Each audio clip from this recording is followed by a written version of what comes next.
Hello दोस्तों, welcome back to Dinesh IT. और आज अपन बात करने वाले हैं मध्य प्रदेश में मेहमान प्रवक्ता की भर्ती के संबंध में कि आपकी जो भर्ती की 2024 में चयन प्रक्रिया क्या रहने वाली है, योग्यता क्या रहने वाली है, सत्यापन आपका किस आईटी में होगा यानी डॉक्यूमेंट वेरिफिकेशन। ठीक है, आपकी ज्वाइनिंग कैसे होगी और यदि आप लोगों को पहले से लॉगिन आईडी बना हुआ है तो आप लोग कैसे उसको देख सकते हैं, कैसे हम पता करेंगे।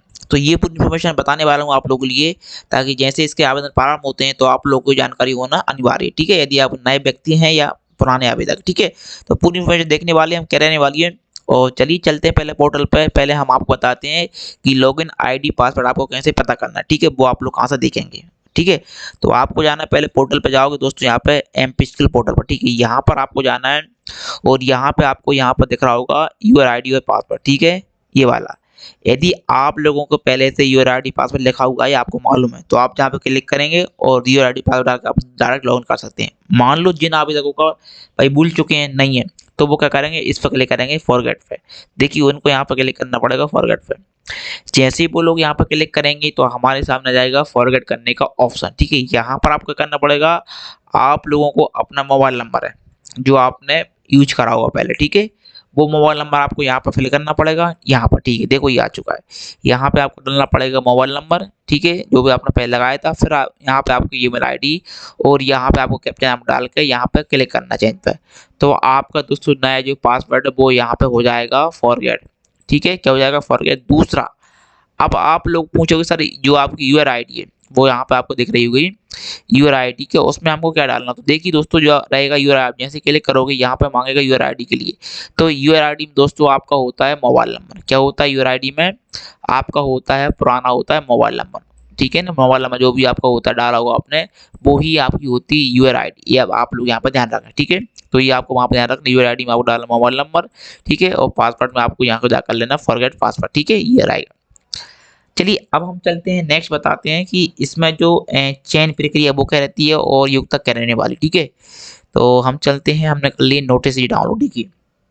अब हम बात बताने वाले हैं दोस्तों, यहाँ पे आप लोगों की चयन प्रक्रिया क्या रहती है, यहाँ पे योग्यता देख लेते हैं। देखिए दोस्तों, अब हम बात कर लेते हैं योग्यता की। आप लोगों ने इंजीनियर डिप्लोमा हो यदि आपके पास, या आपके पास डिग्री हो, ठीक है, संबंधित क्षेत्र में जिस ट्रेड के लिए आप लोग आवेदन करेंगे, ये आपके पास ITI हो। ठीक है, ये आपके पास होगी ना, तो इसके अंक कितने मिलने वाले हैं। तो देखिए यहाँ पर बताया हुआ अधिकतम 70 अंक मिलने वाले हैं। मतलब कैसे मिलेंगे, मान लो किसी व्यक्ति का 80% है, या डिप्लोमा हो या डिग्री हो या ITI में। ठीक है, उसका गुणा किया जाता है 0.7 से। ठीक है, तो कितना स्कोर बना उसका, मान लो ये निकल का आया 56।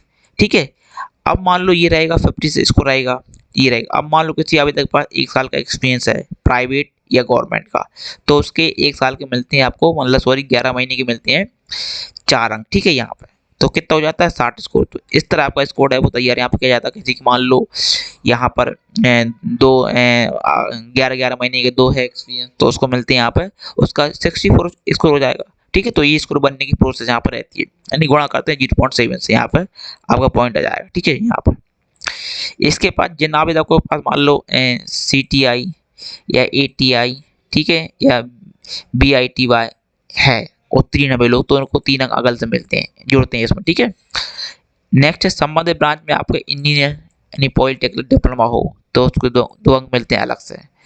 और यहाँ पर इंजीनियर स्नातक स्नातकोत्तर हो, ठीक है, ब्रांच में, तो 5 अंक मिलते हैं।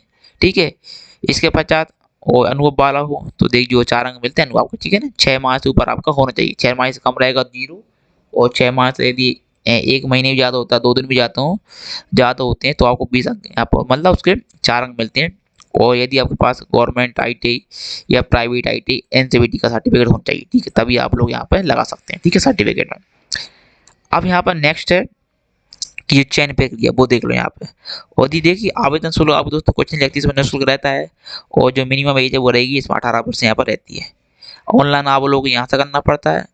ठीक है, यहाँ पे हम बात आरक्षण देखिए, जो SC ST वाले रहते हैं, SC वालों को 16, ST वालों को 20, OBC वालों को 27 और EWS वालों को 10% आरक्षण यहाँ पर दिया जाता है। ठीक है, यहाँ पर मेरिट सूची कैसे तय की जाती है दोस्तों, देखिए जो मेरिट सूची आपको पहले जारी की जाएगी यहाँ पर, तो अलग अलग कैटेगरी की यहाँ पर मेरिट सूची यहाँ पर जारी होगी, जो कैटेगरी ने बताई उसी श्रेणी में यहाँ पर जारी होगी।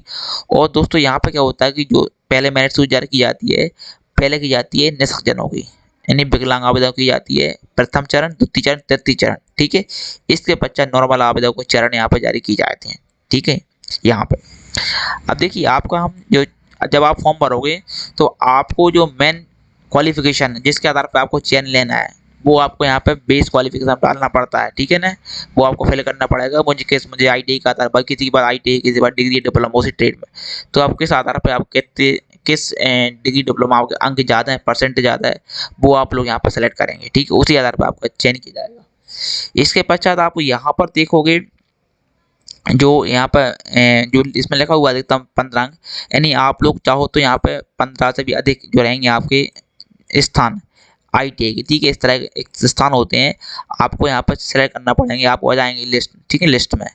और ठीक है, तो आप लोग यहाँ पर देख लेना। दूसरा दोस्तों यहाँ पर अब मेन बात ये आ जाती है, आपने फॉर्म भर दिया और फॉर्म भरने पर आपका जो होता है डॉक्यूमेंट वेरिफिकेशन, ठीक है, वो कहाँ पर होता है। तो देखिए जैसे आप लोग फॉर्म भरते हैं दोस्तों, और फॉर्म भरते ही आपके सामने ये आ जाता है, यहाँ पे लिखा हुआ है, देखो यहाँ पे देखोगे आप, यहाँ पे लिखा हुआ जाएगा आप लोगों का, ये आ जाता है इस तरह का लिखा हुआ है यहाँ पे, कृपया आवेदक पत्र का प्रिंट सह दस्तावेजों की छायाप्रति संलग्न कर मूल दस्तावेजों के साथ आवेदित की गई ITI में उपस्थित होकर सत्यापन करा। मतलब आपने जिस ITI फॉर्म भरा होगा उसी ITI में आपको पहुंचना है और आपका होना है डॉक्यूमेंट वेरिफिकेशन। वहां पे आपका सत्यापन हो जाएगा, तभी दोस्तों आपका मेरिट में नाम आएगा। यानी जब जब तक मेरिट नाम नहीं आएगा, जब तक आपका वेरिफिकेशन नहीं हो जाता, जैसे ही आपका वेरिफिकेशन होता है पोर्टल पे आपका दिख जाता है और आपका नाम वहाँ पे आ जाता है। ठीक है, तो ये आप यहाँ पर कर सकते हैं। ठीक है, इसके पश्चात अब आप लोगों की देखो कि यहाँ पर बात कर लेता हूँ मैं। यदि मैं बात करूँ दोस्तों सैलरी की, तो देखिए आपको सैलरी मिलने वाली 20,000 रुपये पर मंथ। अब ये सैलरी कैसे बनती है, मान लो आप 12 दिन उपस्थित हुए ITI में। ठीक है, 18 टोटल काई दिवस हैं ITI के, एक महीने में 18 दिन ITI मतलब जो काई दिवस हैं, तो यहाँ पर उसको 20,000 से गुणा करते हैं, तो क्या निकलता, मान लो ये निकला भाई 12/18 गुणित 20,000, तो क्या निकला 13,333। ये आपका बना यहाँ पर पेमेंट। ठीक है, तो ये आपका पेमेंट मिलता है। दूसरा आपको यहाँ पे एक वर्ष में यानी जो 11 महीने में कितने 13 अवकाश मिलेंगे, आकाश में 3 मिलेंगे एक्चुअल अवकाश। ठीक है, ये आपको मिलेगा। ठीक है, ये आपको यहाँ ध्यान रखना है।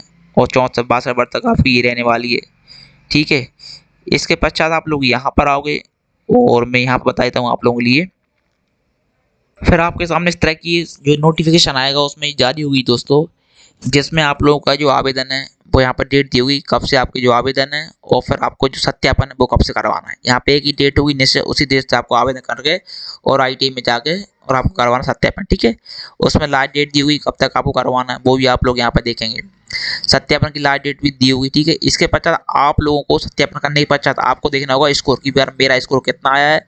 यदि आपको लगता है कि मेरे जो नंबर सही तरीके से काउंट नहीं किए गए तो आप लोग आपत्ति यहाँ पर कर सकते हैं प्रस्तुत।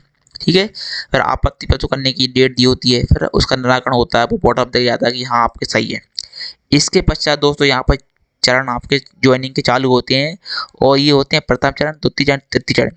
इन चरणों से पहले होता है विकलांग आवेदकों का चरण प्रारंभ। उनके भी प्रथम द्वितीय तृतीय होते हैं जो कि JD सर वहाँ से डिफाइन करते हैं और वो यहाँ पर शो करते हैं। ठीक है, यहाँ पर तो ये होते हैं बाद में, पहले होता है विकलांग चरण। ठीक है, तो ये पूरी इन्फॉर्मेशन थी दोस्तों, ताकि आप लोग जो आने वाली वैकेंसी उसमें थोड़ा इन्फॉर्मेशन मिल सके आप लोगों के लिए।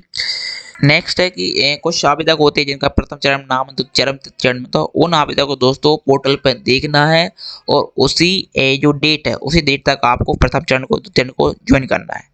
तीसरा है ऐसे आवेदक जो रहेंगे प्रथम द्वितीय चरण, उनको ना ही कोई दोस्तों मैसेज ईमेल जाएगा, ना ही कोई मैसेज आएगा, ना ही कोई कॉल जाएगा प्रथम द्वितीय तृतीय चरण आवेदकों को।